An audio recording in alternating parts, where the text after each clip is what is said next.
Good morning. My name is Alicia Anderson. I'm campus minister with Lutheran Campus Ministry at Penn State, and you are at Voices of Young Adults, or Young Adults Voices. We're glad to have you here. I'll give you a little introduction of myself, and then the folks who are helping facilitate our time together, and then we'll give you a bit of a rundown of the day. I serve in campus ministry. I am no longer and have not for a long time been a young adult. However, all of my ministry has been working with young adults from when I was one until now, and through now. So I have had lots of opportunity to have conversations with and connect with young adults as they've encountered faith lives and growing into more fully into their adult experiences. And I'm delighted to have a chance to have some conversation with all of you and to share some voices of folks that I've known along the way. So I will ask John to introduce himself. Good morning, everybody. My name is John Lutchen. I graduated from Penn State in 2016, and I currently work in Washington, D.C., where I attend Luther Place Church, if you are familiar. And I'm really excited to be here and to share some thoughts about how to engage young adults in ministry.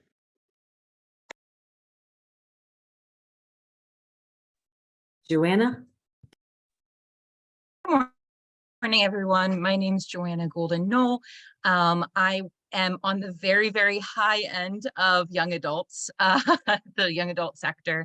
I'm a lifelong Lutheran and member of the Lower Susquehanna Synod. I was a member of Lutheran Campus Ministry when I attended Penn State, and I graduated in 2008. I currently live between Jonestown and Lebanon, Pennsylvania, and I work as a social media manager for an online newspaper or news outlet.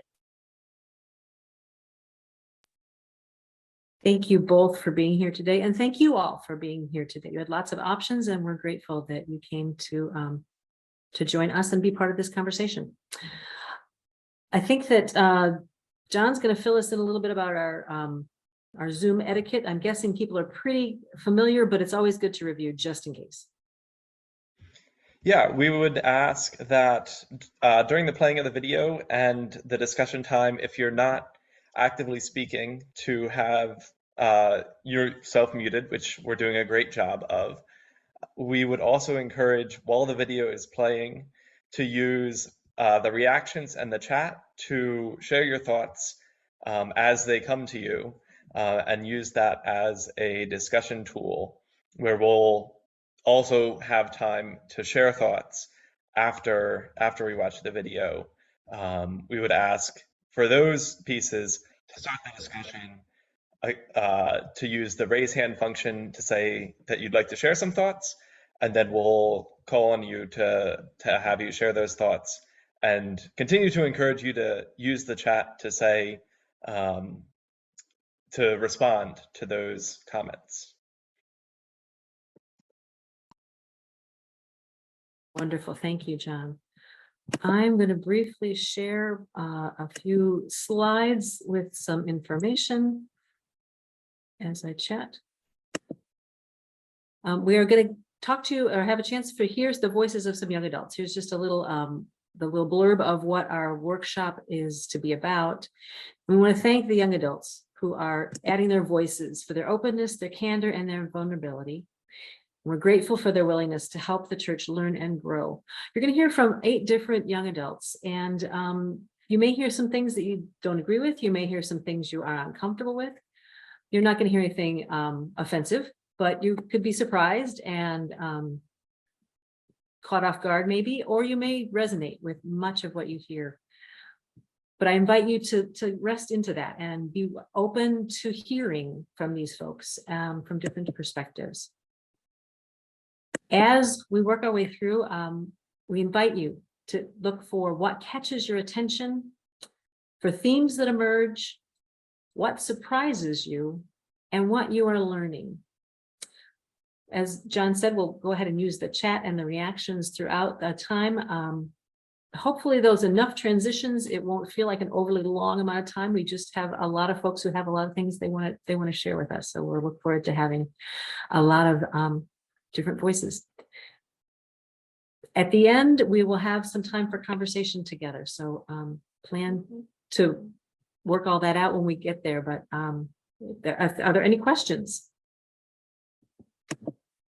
I'll just give you my last little slide with the names of the folks. We are very grateful to these young adults for adding their voices. And we will stop sharing this and I'll pull up the video.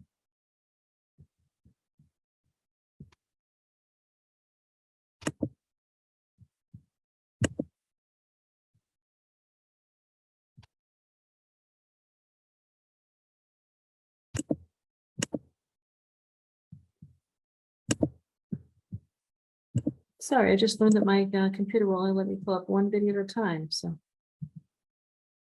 it'll take me a minute.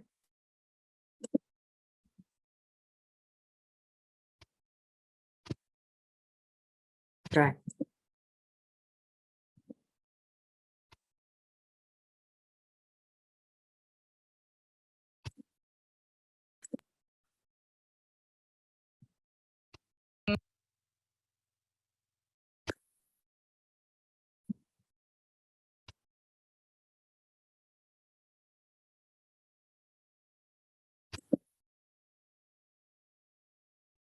Okay, so one of the most important things for me in looking for a faith community is community outreach, both like inside the congregation and out into the greater community as well, and just serving the community, serving others, and opportunities to get involved and contribute to the faith community, and be able to share my gifts with the congregation and help out and just contribute and make the congregation and the community better as a whole. And I would also like to see an active community of young adults or a growing community if it's not established already, just opportunities to grow that community of young adults, and opportunities for young adults to get involved.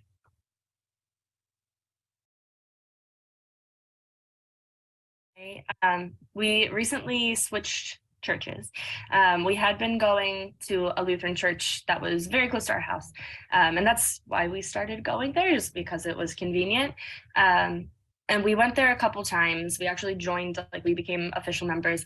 And then after we had been going there a little bit, we realized it wasn't a great fit. We were the youngest people by a long shot. And so it just wasn't great for us. There wasn't a lot of community outreach. It was very like an internal congregation. And so we actually stopped going for a while, and that's when COVID hit and we couldn't really go anyway. And we kind of took a little break from going to church for probably a year and a half or 2 years. And then when I started grad school, I met the wife of another Lutheran pastor in York. And we had actually carpooled to and from our grad classes. And we got talking about like growing up and going to Lutheran church. And I mentioned that we were looking for a new place. And she said, oh, well, my husband is a Lutheran pastor. You should come to our church. So we did. And we started kind of on and off going there last summer and fall, and then started going more consistently this winter. And then we officially joined about a month ago. So that outreach that she gave to me, and that feeling of we want you to come, we want you to be here, we want you to be a part of our congregation, was something that we didn't feel at our previous church. There wasn't a lot of that outreach going on there. So that was something that kept me going personally. And after we had been there for a couple of months, she invited me to a choir practice, which is something that I did in college, and I hadn't sang with adults since college, and I missed that. So it was really nice to be invited to participate and to contribute my gifts to the congregation. And they have a lot of opportunities at that church for young people to get involved. So like I sing in the choir, there's a lot of committees. They have a food pantry where young people can volunteer to distribute food. They're planning a trip to Tanzania next summer. So like just a lot of opportunities for outreach. So that's something that really stuck out to me going there. Like I mentioned before, one of the most important things is that community engagement aspect and service to the surrounding community, which is something that I've experienced a lot at this new church that we've been going to, with like things like the food pantry, and they do just a lot of community service events and outreach into the local community. And I think that's really important, that we make our faith active, that it's not just you go to church on Sunday morning and there's no further action, like you're putting your faith into action and helping the community.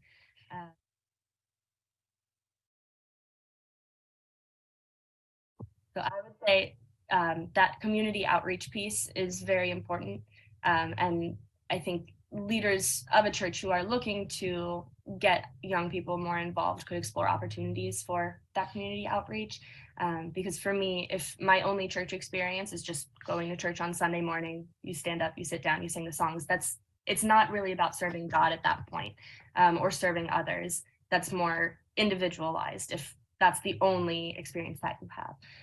And I think my generation is a lot more action focused, that the thoughts and prayers aren't quite doing it for us anymore. We want to get out there, we want to do things, and we want to use our time to help others. And so I think just a lot of young adults are looking for a faith community that can put their faith into action.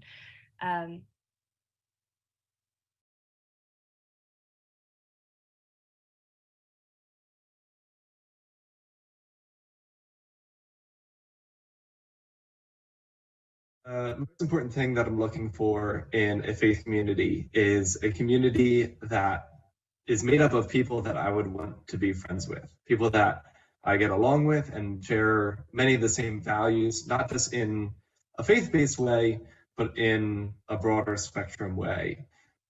Many of the communities that I've been a part of since graduating from Penn State have been more and more inclusive as time has gone on. And that's a really important thing in church, is that God is available to everyone, regardless of what groups people are made up of.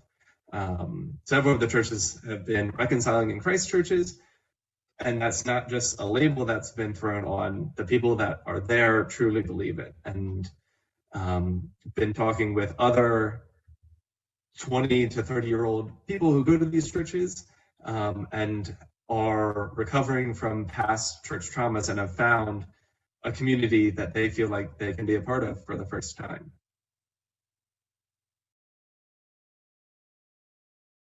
Being a people of some of the churches that I've gone to in the recent past have been programming specifically available to 20s and 30s, but also great intergenerational activities. There was a group in Raleigh where we met on Monday nights at breweries in the Raleigh-Durham area, and we talked about things centered around faith, but also things that were going on in our lives that were totally separate from our faith life.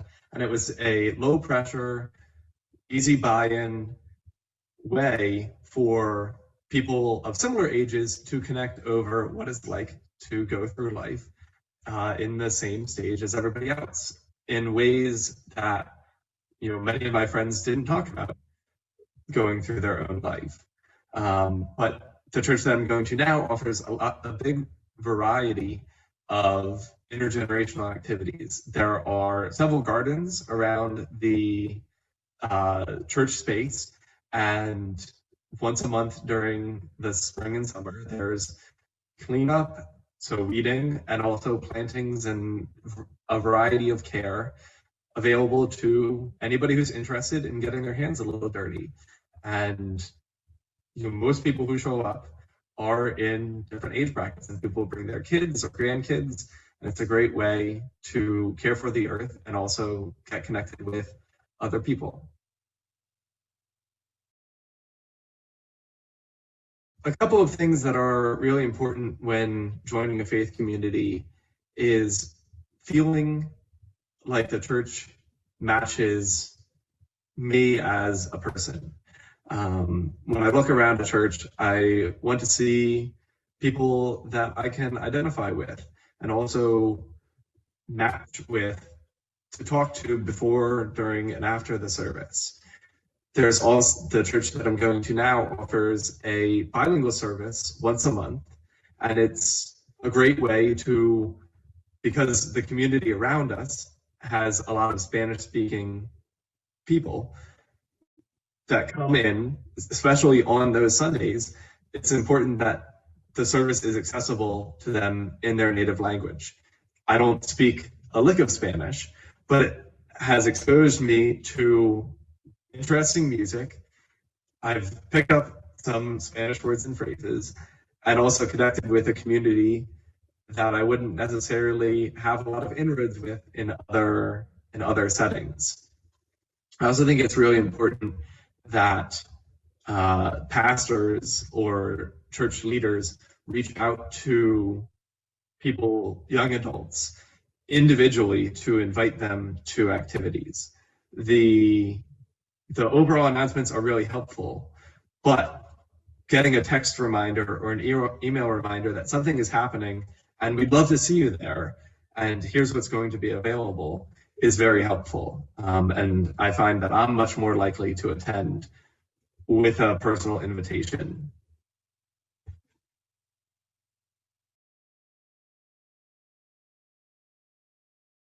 To bring young adults into the church community, they don't need to be treated differently than other groups.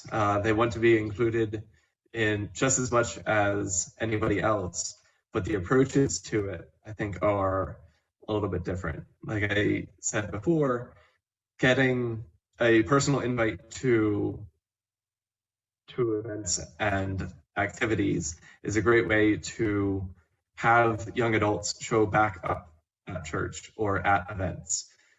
I think also having some 20 to 30-year-olds or young adults will bring other young adults to the ministry. And so when a young adult walks into the doors for the first time, having them feel welcomed and included can then lead to, when the next group walks in, seeing other people their age and a community building from, starting at a wider group, maybe 20s to 40s, if groups exist as a way to start, and then as more are added, you can be more specific to match people to the stage of life that they are in.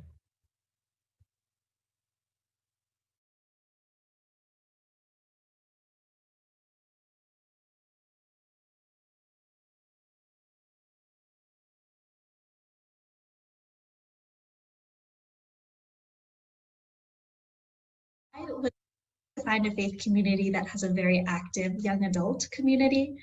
Unfortunately, that's proven a bit difficult. I've lived in Madrid for the past 2 years, and I've been to many churches. It wasn't until my second year of living in Madrid that I found the church that I'm at right now. And when I say I want an adult community, I mean that I also want one that has similar views and questions on politics as I have. I found plenty of mega churches that have a lot of young people, but I don't always agree with their ideology.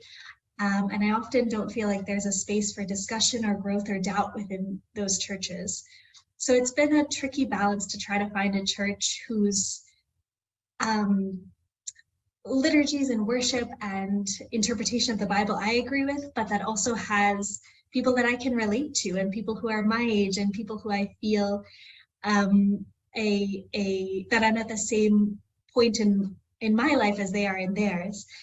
And the church that I found that I'm at right now, I absolutely adore. It doesn't have a huge young adult community, but it's been such a tolerant and accepting space. And what I believe is really remarkable about this church is that they open a lot of spaces for discussion, for growth, for questions, for doubt. And so that's revealed to me that regardless of age, many people are wondering the same things as I am, are struggling with the same things as I am. And so I've really, really loved that in the church that I'm with right now. This church is also very big on faith in action. They're trying to solve real world problems and making the world a better place. And so I really love that church for putting their faith into action, not just having a space for discussions without actually moving forward and doing things in the real world with it. I really appreciate having a safe space for discussion, debate, and even disagreement. I really enjoy being challenged, so deep and engaging sermons and discussions about faith are really important to me. But I say safe space because I don't like to feel cornered or harassed. I don't like these discussions to become angry. Instead, I want people to feel safe to share their opinions. And I really appreciate sometimes when we disagree and I can learn and grow from that person, even if I don't agree 100%. I think churches that promote discussion instead of blindly following a certain theology or ideology is really, really important. And so I appreciate when I find a church that's willing to engage in those kind of conversations and discussions. I think that's true for a lot of young people. We have a lot of questions. We have a lot of doubts. We have a lot of problems with how churches have behaved in the past or what churches have said in the past. And so we want to have a safe space to voice those concerns and ask those questions. And so not being shut down and in fact being encouraged to have those discussions is really, really important to me. Of course, as a young person, it's also important for me for spaces to be really tolerant and inclusive as well. Welcoming people of all different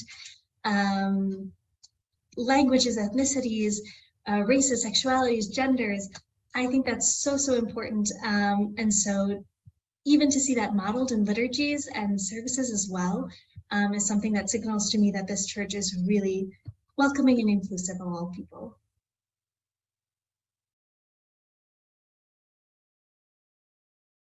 So I think we're living in an age where it's very normalized that young people are stepping away from the church. A lot of people identify as atheist or agnostic, and that's not just young people, that's people of all generations at this point. For me personally, when churches have been intolerant or non-exclusive, that has immediately made me want to leave. And when I was searching for churches, I became very critical of the words that were used during the liturgy, of the way that prayers were said. I became aware of it in a way that I hadn't when I was growing up in the church or when I was attending a Lutheran church in university as well. When I was trying different churches, I started to pay more attention to what kind of things were being prayed for and what kind of words were being used in the prayers, in the songs, in the sermons. And that made me a lot more critical and a lot more aware of what certain churches believed. Even if they wouldn't say it outright, if you could start to pick up on things based on how certain prayers were written or how certain ideas were approached. And so for me, I really appreciated inclusive liturgies where prayers dealt with real world issues, where prayers tackled issues of race and gender, where words that we use to describe God were more inclusive instead of, for example, always using he, him pronouns. I also became more critical of churches, especially mega churches, who tried to sell almost a cheap faith. They had cheesy and not compelling sermons about how you need to follow God and then everything would be solved and everything would be great. And for someone who's grown up in the church, that felt been a little inauthentic. It felt like there wasn't space for nuance and there wasn't space for questions and doubt and discussion. And I think people who don't find those safe spaces and find that tolerance and find that inclusivity are immediately turned off by the church, and they don't want to engage and they don't want to voice their real concerns and questions and doubts that they have. And so I encourage churches to open that spaces, to reevaluate the ways that they talk about God, about religion, about the church itself, so that young people are encouraged to voice their questions. I think it's very normal to be young and have questions about everything, not just the church, but about yourself and what you want. And the church can be a very welcoming and safe space, but it doesn't always seem that way. So I encourage churches to reevaluate how they welcome people, how they talk about their religion, how they make people feel and make people feel welcome, because that's what I've found has been really, really important when I've been searching for a church.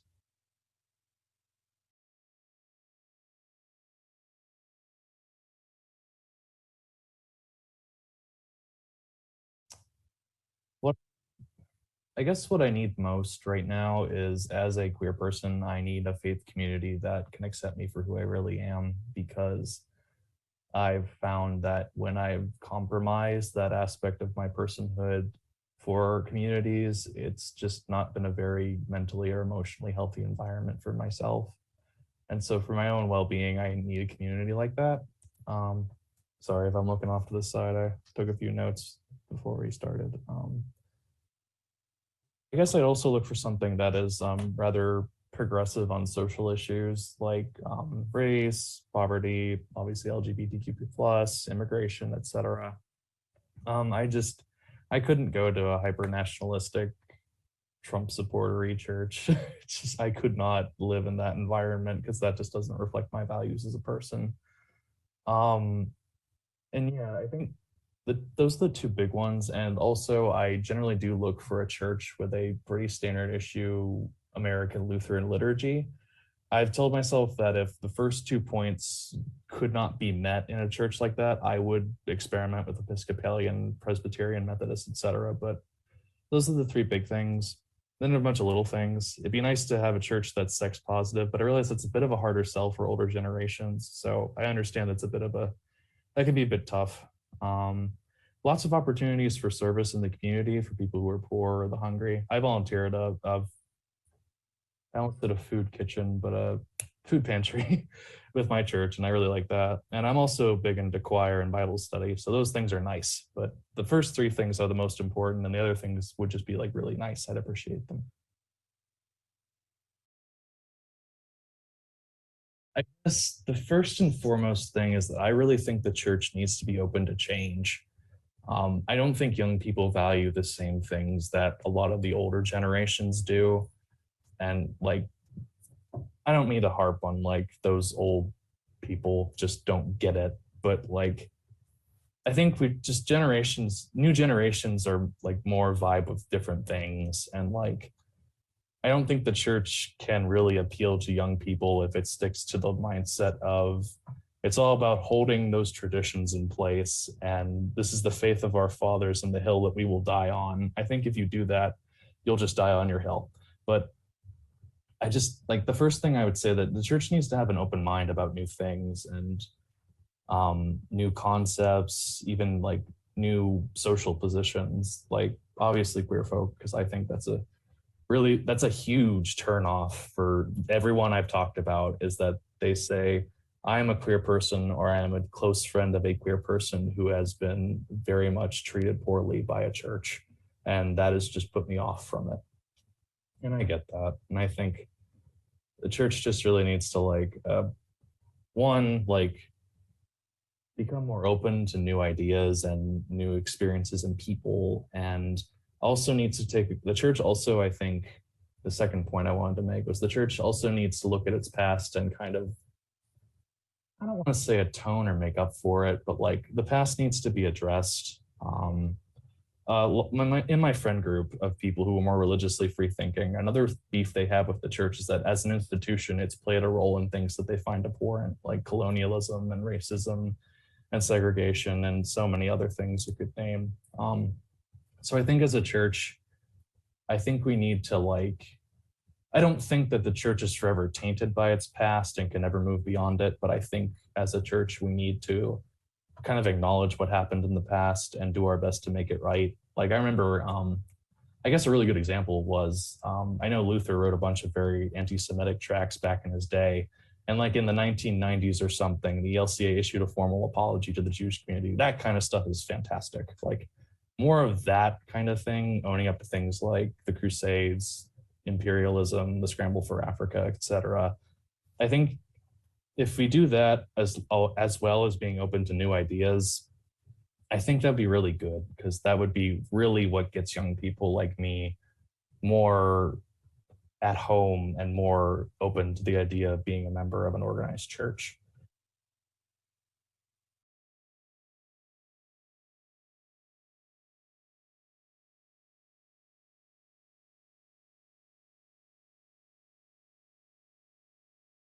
Something that's really important to me in faith communities is having a group of young adults or a separate space for young adults to share their faith and to be together in intentional community. I know that's something that has been challenging across churches to retain that demographic. I understand that, but it definitely is something important to me as a faith community. Additionally, having diverse events so that throughout the week, in addition to having church and some sort of educational component, having time to be in community, time to gather around a meal, and time to have fun and just get to know each of the community members in a space that is not necessarily as structured as a typical Sunday morning would be. Additionally, I think one of the most important things is an openness to grow. I think that a lot of times churches tend to focus more inward, which is really good, and also can sometimes limit the growth. And I think that the world around us has changed so drastically that adaptation is needed in order to get community and churches back up to a similar level as they once were. And so just that, having that openness, the different events, and additional young adults would be. There are two different faith communities that come to mind. The first one is the YAGM orientation, the Young Adults in Global Mission. I don't know that I've ever felt quite the level of energy and spirituality that I felt in that community. And it was just such a powerful experience and just so sacred. We sang together, we laughed together, we cried together. It was just such a powerful moment. And contrasted with the next time we saw each other was during COVID, and we had to do everything via video. It's very hard to reconcile those two memories. But truly, I don't know, like that was just the ability to recreate that space and just that time to be together was exceptional. And then I think the other one is Lutheran Campus Ministry. And I really enjoyed that. And that was a very meaningful part of my college experience. I think that was the strongest place I felt a sense of community, and really the place where I felt like I could be the most authentic of myself. And that's such a nice thing to have in college when there's so much discernment and there's so much unpredictability, to have that foundation, that core space to just be.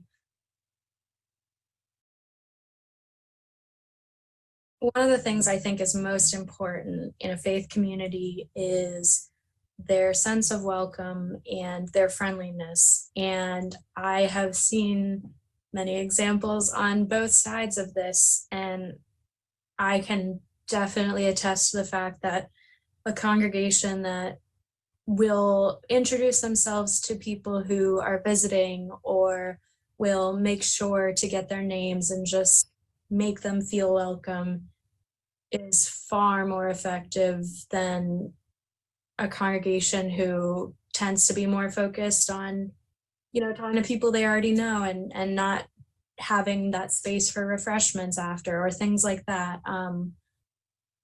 Yeah, I have seen, as I said, I've seen both sides, and it truly makes a difference to have a welcoming community and have that be the first impression that somebody receives in their faith experience and their worship experience. Another one would be the congregation's involvement in community. I think that a congregation that is going out into the community and doing service projects and also getting to know those community members, not just doing a good deed and going home again, but truly becoming involved and being passionate and just developing that relationship with the community is a very important part of the congregation or the community. And finally, diversity. I know this is another thing that churches often struggle with, but just having both diversity in terms of ethnicities and in terms of age groups, I think that really is impactful and shows how well this community can get together and reflects the greater community as well in general. I think that churches should talk to a lot more young adults, both ones that regularly attend church and those who don't regularly attend but might or used to or things like that. I think it's really good to understand what people want by interviewing them, by asking things they like, things they would like to see, maybe how to incorporate more technology or how to make events more hybrid accessible, things like that, just to find out what the community wants in order to provide for the community.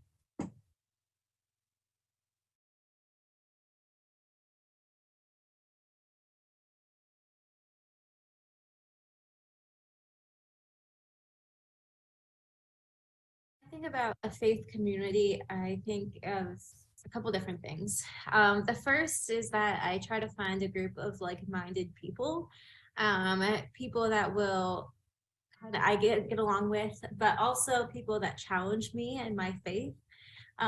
So one example of that actually happened this past year. I took a class on spiritual development here at United Lutheran Seminary. And when I thought of a faith community and what that embodied, I automatically thought of a church. I didn't necessarily think that a faith community could happen over a virtual space. But there was that class, we talked a lot about different theological and spiritual development and different avenues for spiritual growth. I found myself challenged by a lot of different theological and philosophical backgrounds. We had a lot of people there who were Southern Baptists, a couple people who were Pentecostal, which was quite the learning experience. There was a space that we could engage truthfully and honestly with each other and be brave about things that challenged us and things that inspired us in ways that we felt connected to God, and have really authentic conversations. So when I'm looking for a faith community, I'm looking for like-minded people, and then a sense of authenticity in a brave and safe space.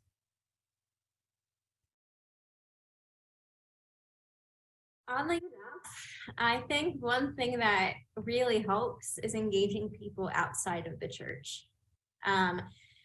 I've heard from a lot of people, myself and my siblings included, that I had a variety of church experiences, positive ones, negative ones.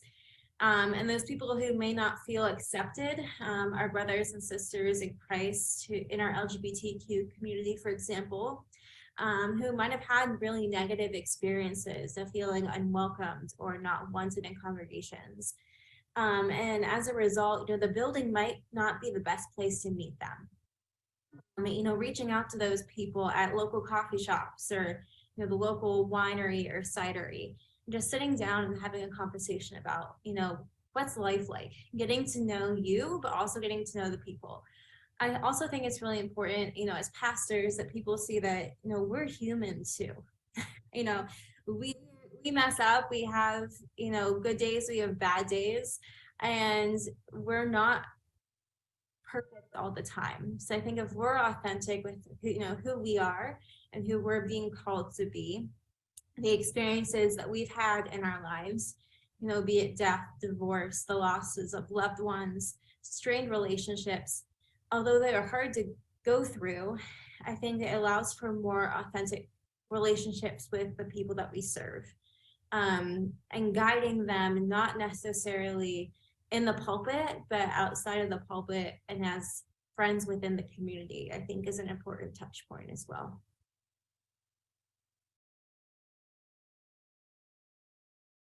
If there's one piece of advice I would give to people who are young in ministry or people who are just young at heart, is to never stop learning or knowing where your learning edges are.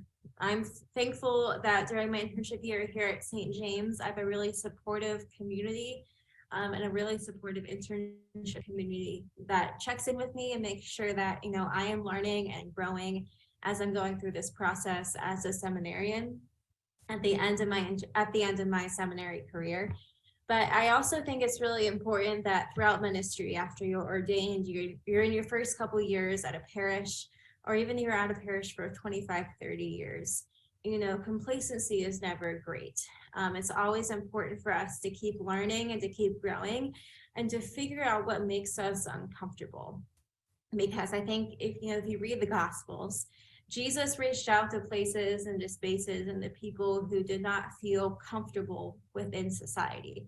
And I think when we're speaking and we're teaching and we're reaching out to people in loving and open ways, I think the best way that we can do that is to make sure that we are kind of pushing ourselves outside of our comfort zone. And if we're doing that, we can truly embrace and love all of God's community, and open our eyes and our hearts to groups and people and cultures and traditions that we might not be familiar with. But at the end of the day, it's those people and those spaces that we're being called to serve in as well.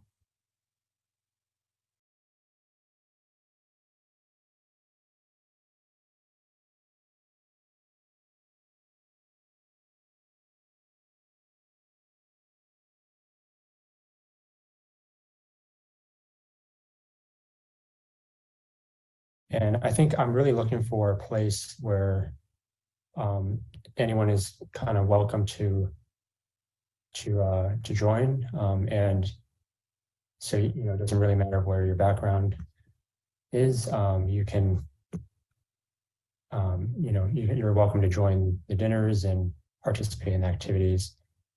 I think also I personally am very interested in finding ways to serve the community and get involved with the church. And so, that's something that really attracts me, is doing these trips. I remember I was very fond of the great trip at Penn State. I thought it was a very good opportunity to serve a different community. And then I would also say that, just finding a place where you can meet other people that are your age, and just have a very casual conversation with them, and feel like you're belonging to a place that feels more like home, that you can discuss different topics within our faith, and also just about how things are going in general. So there are a few things that I think are very important to me. Number one is just being able to be welcomed into the faith community, being in a place where you can no matter what kind of things are going on in life, good or bad, you can find a very supportive environment, and meet other people that are from diverse backgrounds. And then another thing I think is, I think I've talked about, serving the community, and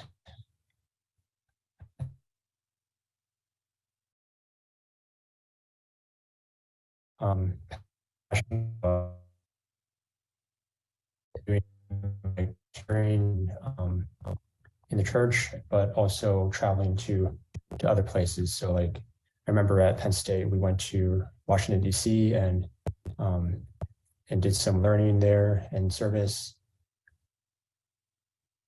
And then the two other trips were to Germany and then also the US-Mexico border. And then I think what's important is, just having people that you get along with, including the campus minister or leader. I think people that you can kind of hang out with, and just practice the faith traditions like worship and prayer and even Bible study. I think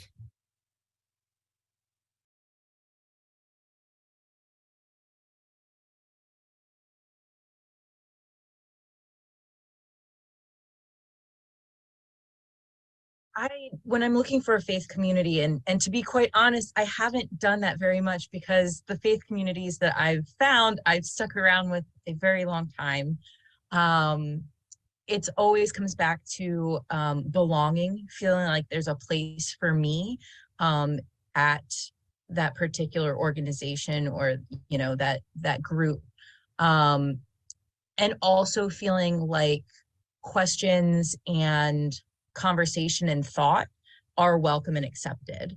I think it's really important to be able to talk about faith in an authentic way. And so if there always feels like there's this lockstep ideology that doesn't deviate ever, and doesn't take into people's, take into consideration people's perspectives or their experiences, that is a huge red flag for me.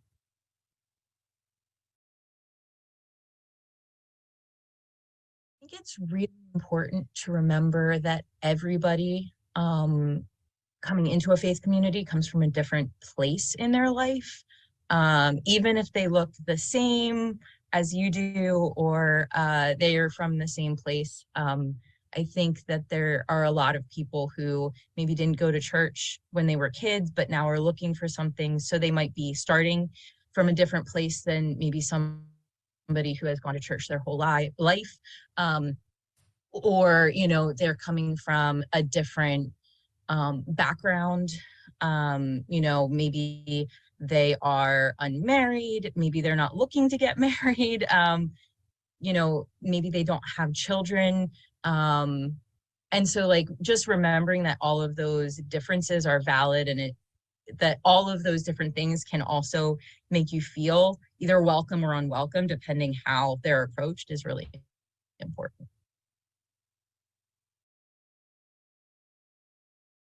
I think talking to my friends that I went to college with, or people that I became friends with, in my later 20s, something that always pops out to me is authenticity. I think people in millennials and younger are really, really looking for an authentic experience rather than maybe one that is always perfectly set out, perfectly perfect, perfectly executed. I think that, when you're working with young adults, keeping stereotypes at the door about like what young people are like or what they want is probably really helpful too. Just to make sure that you know, young adults are part of the church congregation and they're part of the body of Christ. They're not like a totally different entity. And so I know at our church, one of the things that I really love is that we make a lot of our worship experiences very accessible to all types of people, regardless of age. So we have, you know, kids who are lectors sometimes, if they are ready, if they like to read in front of people. We have Youth Sunday. We have different activities that you can participate. You know, like we did some outdoor activities where you could participate actively by like walking on a trail or doing particular things, or you could just come, bring your chair and sit and enjoy. So there are a lot of different points of access for people, and nothing is really like off limits.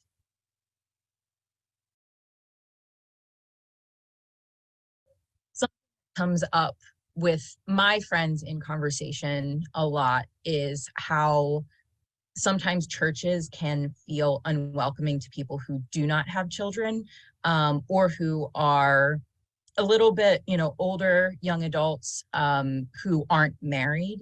And so I think finding ways to make sure that people know that they are welcome no matter what their family structure is or who they are partnered with is really important, because it is hard to be a young adult and be the only people, you know, in a particular group, like in a Bible study or in a worship space that is a certain age and doesn't have children or doesn't have a ring.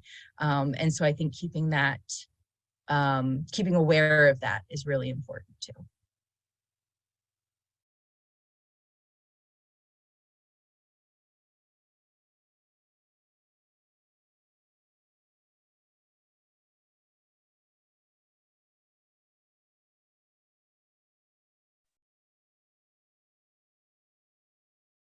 Well, if they were here, if all of them were here live, we would thank all of our various voices. We have two folks who were part of the video who are here. So thank you. And on behalf of, we can accept the thanks on behalf of all the others as well. We've done a lot of listening. And thank you so much for the conversation that was happening in the chat. Where should we go from here?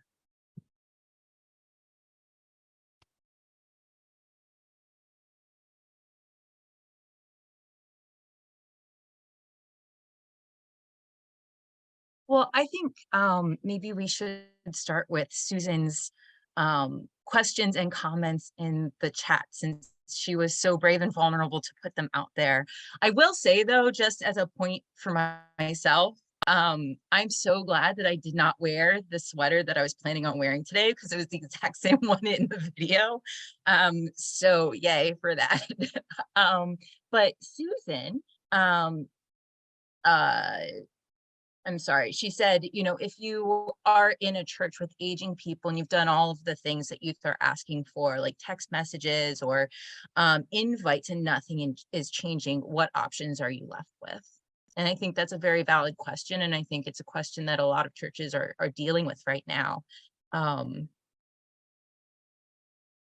do you want to say anything, or do you want me to continue? Yeah, no, I think that Susan, go ahead. If you want to build on. Well, yeah, I'm going to pipe in a little bit. One of the things that I'm working on is getting some of our churches to work ecumenically together in our area, because we've got some churches that are very healthy and we've got some churches that are not so healthy, and I think we can help one another.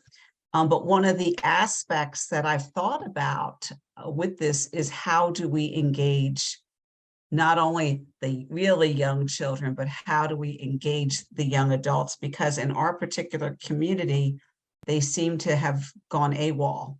They don't seem to be around anymore. And I think you offered a lot of good things, but how do you, my concern is, you know, what kinds of things do we need to pull together that are going to be attractive to them? because I know various pastors have tried different things and it really hasn't made a whole lot of difference. So how do, how do you pull them in the first place? It's really funny for me hearing all of you talk because I agreed with everything you said. When I'm thinking that's the kind of church I want to pastor. I want those kinds of people that have diverse thinking and are welcoming of everybody. But unfortunately, that's not the community I live in, and that's not the community I serve. And most of the churches in my area are exactly the same way. So how do we turn that around, and how do we get those people involved, even if we're not there right now, but potentially could be in the future? Something I've noticed is that, I think maybe everybody except me in the video said service was very important. And I do want to clarify, I think service is super important too.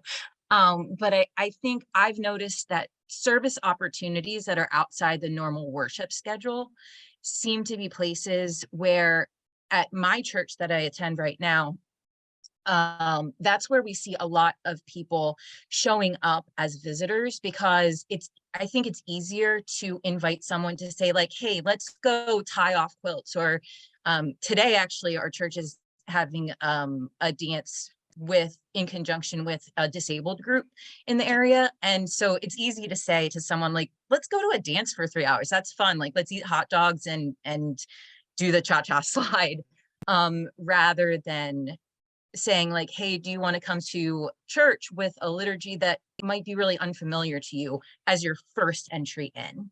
And I've had friends that have not been Lutheran that I've invited to church and that they've attended for years with me. The liturgy is not the issue. It's more like that, just that first initial entry point. And you can have a lot of conversation and meet a lot of people in something that's a lot more informal, I think. I don't know if that's helpful.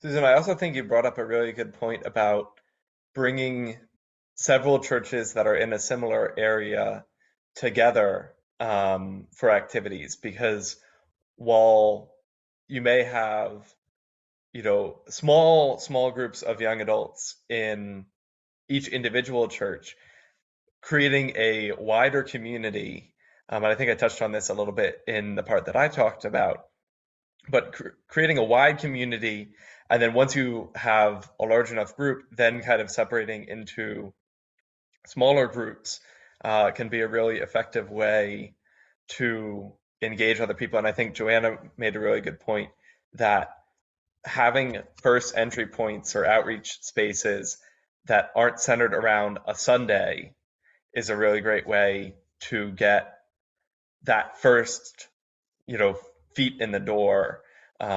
Because I think Joanna is right. I find it very difficult, and I think a lot of other young adults find it difficult to say to someone else, because there are people that I know who attended church in the past and are currently not for their own reasons. And it would be challenging to start with, why don't you come to a Sunday versus, on a Thursday night, we're having a barbecue, or there's gardening and community, or something smaller, less of an overall time commitment, less of a church piece. That's still at the center because it's a church group, but the buy-in is easier, and then people can choose whether to continue with that, as they feel more comfortable. John and Joanna, I'm sorry, can you hear me? The things that John and Joanna are talking about actually give people a place to build connections differently than a worship service does. And I think that Joanna was the one who used the word belonging, but that belonging is really a piece of what we as a faith community can provide, and a deep and important kind of belonging in our identity as children of God, but belonging in the context of the people you can gather with And if a service is a place to start that, and then move into different other places, that's a great option and a good effect.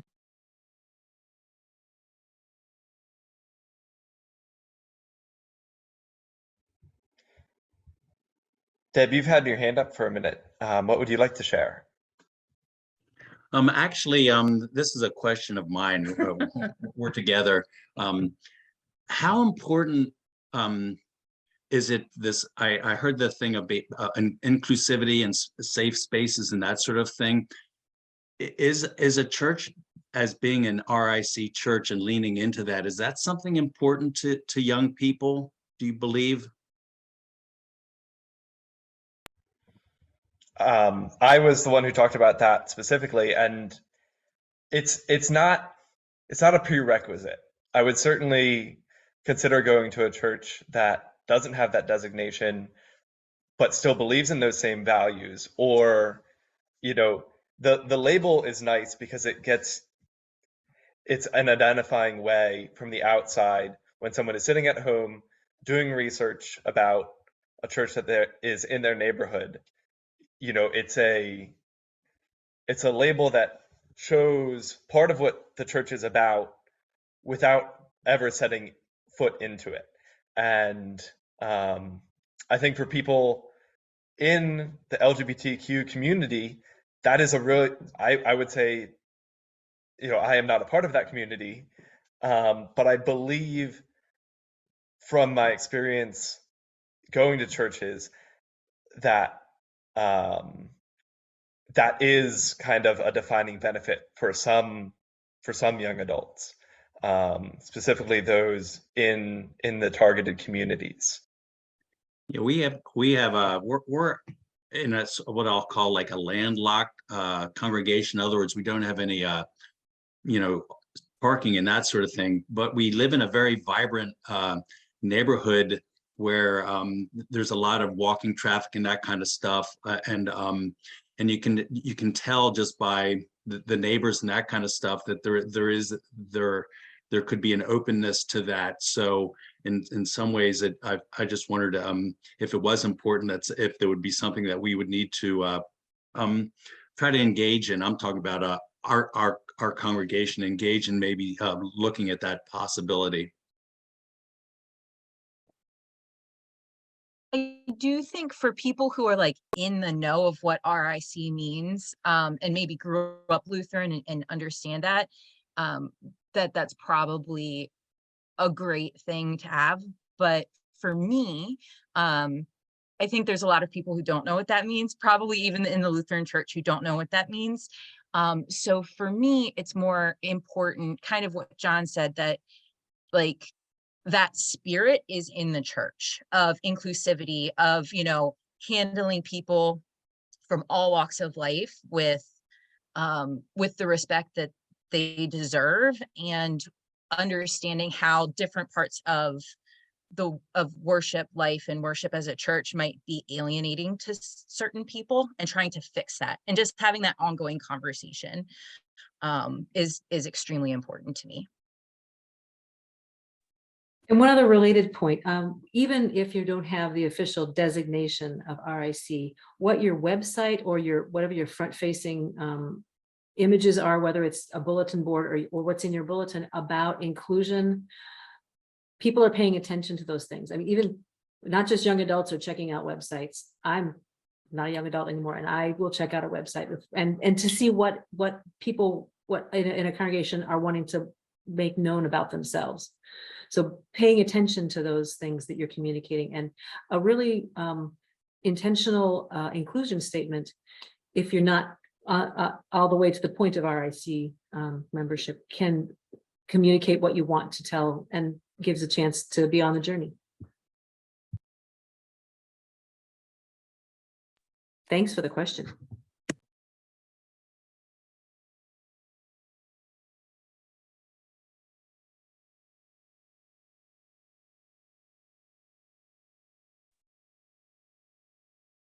Other thoughts? I'm curious to know I heard these a lot of times while putting the video together, but I'm curious to know what y'all noticed in terms of similar themes or things that were surprising. Feel free to throw it in the chat if you don't want to talk, or just unmute yourself and.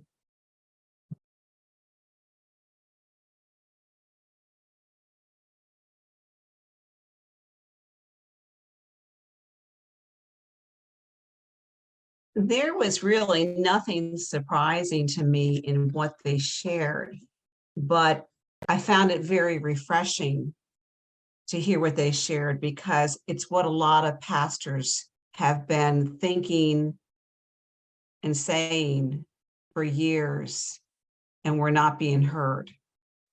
And the churches are, the churches have been, somebody used the word tradition. I took 5 pages of notes, and somebody used the word, like you're hanging on to the traditions, but maybe those traditions need to change.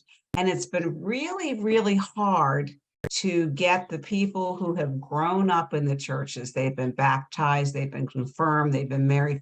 It's hard for them to think outside of those traditions. And so I think it's really good, because we have a newsletter coming out, and I'm going to just take a lot of the comments that came from the young adults here today, and I'm going to share them, because it's good for them to hear that, this isn't just the pastor preaching, to the choir. This is the younger folks saying, this is what we really want. And if we have some of these things, we'd be more inclined to become active in the community. And, I don't know, that alone will be enough to change their minds, but at least if you keep laying it out there, and then you develop activities around that, around those young adults that look different and feel different, maybe eventually it will change the complexion of the community. But it takes time. It takes time. But I thought it was really great what they shared, and I really appreciated what they had to do. And I really, really love, these are intelligent young people. I loved hearing, be tolerant and accepting, be welcoming when people come in the door. Just don't go to your little local group that you always go to every Sunday and talk to them and ignore the new people coming in the door. Be tolerant of people who are from different races and who might have come from different areas of the country, who might have different sexual preferences. We have to be accepting of one another, and it's very, very hard to overcome those biases that have been formed for years. So again, it was very inspiring to me to hear what they had to say. Susan, you brought up a great point, and then Eric, we'll get to you. I think nothing in this video is that one trick that will get young adults in the door. It's a broad strokes overview, and like you said, Susan, it takes time. These events that are planned or actions that are made from this aren't going to immediately have 30 new young adults walking into the church. But if there's changes over a year or two, I think that's where you'll see, the true impact. It's not something that can come in a season. It's something that has to happen over time. Eric, what would you like to discuss or share? Well, somebody put in the chat, I can't find it, but we kept hearing the words, I want a place of like-minded people.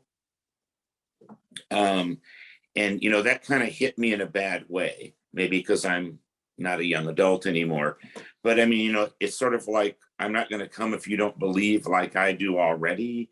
That kind of, what does that say for faith formation and development? Just that I'm only going to go with people that agree with me type of thing. But then there was also this, well, we want open where we can ask questions. Well, but if you all think alike, then are you going to really discuss that?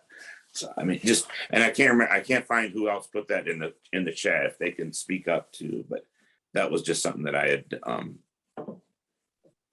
that was me. That was me, Eric.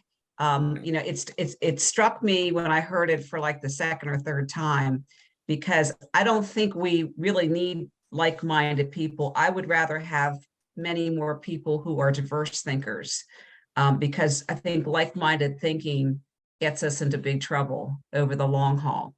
But I think what I heard the young adults saying is not that they don't want to be in a church of diverse thinkers, but they would like to have a group that they could feel welcomed with, that they could actually, come into church, talk with, have a good time with, maybe after church, go out and have dinner or something together.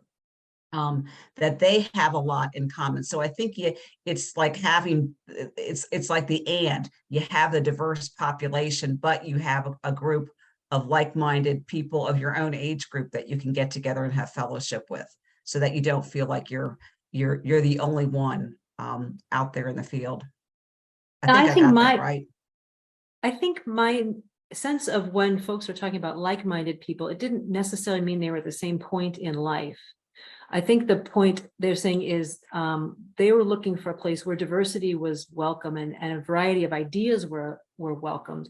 And that's the piece, that if you're the only one who wants to have a conversation where diversity of ideas are welcomed, if everybody else thinks that's not, then that's very difficult. I mean, there's no room for that. So I think in some ways the diversity piece comes first, and then the commitment to having conversations about that is part of what folks are looking for. But it definitely transcends age, that's for sure. I would like to second that. Something I was thinking, Susan, I think you are the one who put it in the chat about young people always wanting to be with young people. Something for me that was particularly important in my 20s, when I was unmarried, living on my own, or at college, was going to a church that had lots of different kinds of people. And I remember, like, I missed my grandparents, so it was very important for me to see people who are in their 70s and 80s. I missed my parents, so I wanted to see baby boomers. I miss seeing, like, especially I have this very clear memory in college of going to Grace Lutheran for, I don't know, maybe it was the first time on a Sunday morning instead of the evening worship, and just being like, oh my gosh, I haven't seen a baby or a toddler in like 4 months. And there were a whole bunch of them, and it was so wonderful just to see people different than me, and to be able to like hear babies crying and be welcomed and greeted by somebody who was like 89 years old. So for me personally, having somebody who is in the congregation that's generally my same age is great, but I think more importantly, it's how welcoming are the people who are in that congregation. Like, are they seeing me and they're happy because I'm just a young person? Or are they happy to see me because I'm Joanna and I walk through the doors?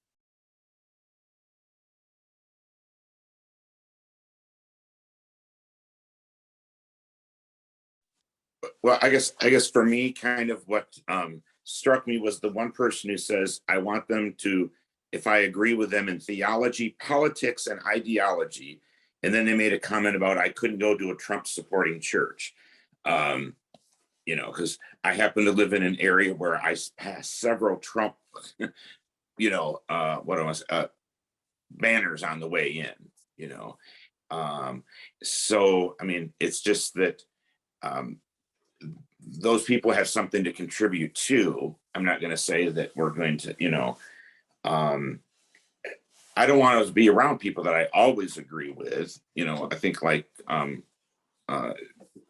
Ellen said, or I'm sorry, she said, but it just kind of struck me more as it came across rather to me as more a little, if you aren't on this side of the political spectrum or theological or whatever, then we really don't want to be part of those communities. I'm not asking, now I don't know if that's a reaction to a place like, what is that? The place that pickets, Hillside Church. Westboro Baptist. Yeah, I mean, I can understand a place like that, but I don't know. It's really, I don't know how it just hit me so hard. I have to think about it a little more. That was one of the things I knew that might catch people a little off guard, because we generally we don't articulate things that way. John Carolyn is in the midst of a gender orientation and gender identity transition, and is wanting very much to find a faith community that's going to be safe, where they're not going to feel judged and discarded, and they're going to be seen as a child of God. And bearing in mind that there are some places, there are some stances that are going to be unsafe, and people are not going to want to be part of them. So Right. I hear your sensitivity. I completely get that. I mean, you know, I was raised fundamentalist Baptist, you know, then I got saved and became Lutheran, you know, so I mean, I understand that, but it was just like, I don't know, it just kind of hit me kind of boom. Well, if you don't agree with me, I don't want to be part of you at all. Maybe because I've had some of that where you know, family members have cut off contact with their family members, even, you know, they won't let their grandparents see their grandchildren because of their political stance. That's kind of what I heard in that. Maybe that's a little more there. So, all right, I'll let somebody else talk.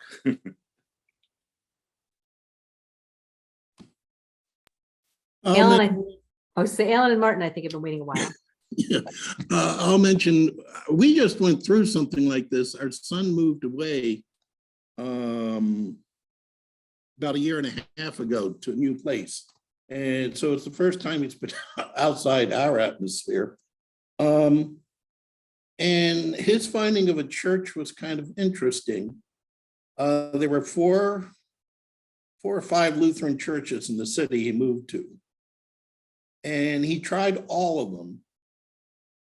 The idea of welcoming was important in that he didn't want people to, you know, gosh over him, but he at least wanted someone to notice that he was there. And the one that he chose was the last one and would engage in a conversation. And in terms of like-mindedness and things like that, I think what impressed him was the conversation indicated an awareness of a broader world. There are a number of churches whose welcoming is high. What can you do for our boiler? And very inward oriented. But this one, the pastor was she knew pretty much what was going on. They weren't into your ultra, I'll say, liberal agenda or whatever, but they were aware of environment. They were aware of service. They were aware of some of the faults of the church even. And he wasn't being welcomed as how he fit in there. He worked well with ages. They had already had he's a technology person. That's actually part of his job. They already live streamed the service, and he made friends with the people who worked the machines, and they were in their 70s. And so that kind of tickled him pink. But that's the type of things he was looking for. He grew up traditional Lutheran, so he really wasn't looking for anything unusual Lutheran. He actually went through Penn State. And for Grace, the biggest draw was that they fed him on Sundays. That was a big draw. But anyway, that was, but it was an interesting experience to hear him talk about another church and knowing how ours kind of falls a little short. Unfortunately, the pastor can help. It was a conversation with the pastor that got him kind of hooked. But the atmosphere of the congregation makes a big difference, and that's a real tough thing to do. Because a lot of these things, be welcoming, be open, and be this is, yeah, one or two may hear it until a bunch of people hear it. It's not going anywhere.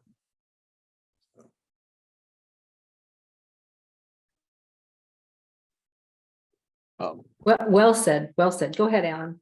Yes, I found it interesting that not much was said in terms of worship style. And so I'm assuming that is not a making or breaking element of visiting a church to see whether it might be a good fit for the individual. So if there's any commentary about that, if there isn't, hey, it's great. I can go back to some of my people who say, we've got to have a contemporary style worship or else, nothing's going to work. So anyway, I just throw that out there. I can only Hey. speak for myself, but I grew up Lutheran, and the Lutheran liturgy is actually very comforting to me. And so I have gone to contemporary services, but they've been Lutheran contemporary services. And one of those pieces is the liturgy. Am I familiar with it? Do I at least know where I am in the scope of worship? But something I also heard on the video was the importance of choirs and music. And I would like to just say that in my experience, that has been an instrumental part of my worship life and of being a young adult.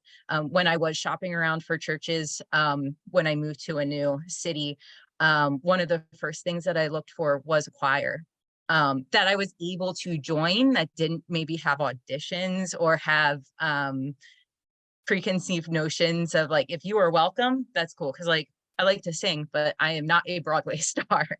And I think there were at least 2 other videos in the our session that talked about participating in choir, which is also really a great intergenerational activity.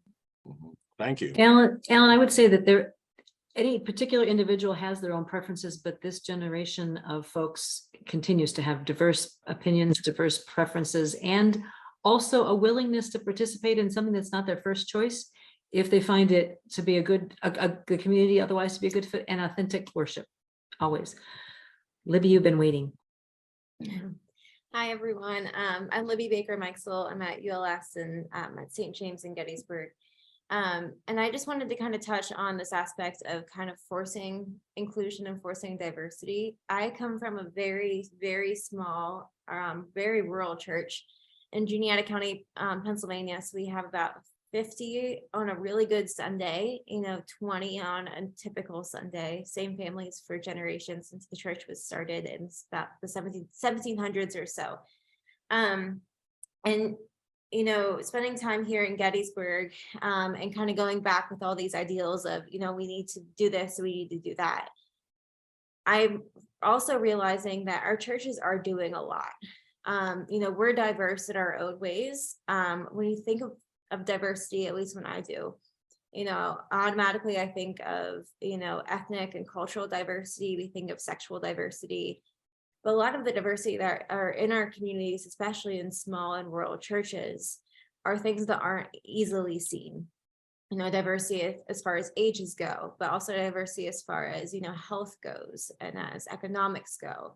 And I think, if we are really being inclusive, we need to see the diversity that does exist within our congregations and embrace that and highlight that and saying, we are preaching this message of diversity. We're already doing that by X, Y, Z. Here's something else we can do. And kind of not necessarily pushing it down their throat, because I know for myself, if it kind of seems nagging at first and it does turn people off. But celebrating what we are already doing, I think, is important, and then pushing people to do just a little bit better, but keeping our own cultural context in mind as well. What might be considered diverse for my community might not be considered diverse for yours, and that's okay. But meeting people where they're at, I think, is the most important thing, and then encouraging growth after that as well. Thank you for that perspective, Libby, and thank you for being one of the folks on the video. Good to see you here today. We are at 11:40 and we promised that we would wrap up so that folks can have a little break before the final session. So I want to again thank Joanna and John and Libby and all the folks who were part of our video, and thank all of you for taking time today. If you are interested in any more information or conversations, I just put my email address in the chat. You're welcome to reach out, and thank you for coming, and thanks for your interest in connecting with young adults in our faith communities. Have a good one.